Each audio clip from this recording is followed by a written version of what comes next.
ஏற்கனவே திருமாவளவன் வந்து தன்னுடைய சமூகத்துக்கு எதுவும் செய்யல அப்படின்ற மாதிரி ஒரு ஏற்பாடு பற்றி தொடர்ந்து குற்றச்சாட்டு வச்சுட்டு இருக்கிறாரு. இந்நிலையில இந்த போலீஸ் கைது இந்த விஷயத்தை எப்படி பாக்குறீங்க?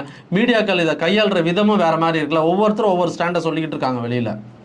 அதாவது இன்னைக்கு வரைக்கும் ராம்விலாஸ் பாஸ்வான்ட்டு ஒரு அமைச்சர் இருந்தார், மத்திய அமைச்சர். அவர் வந்து தலித் அமைப்பு சேர்ந்தவர்.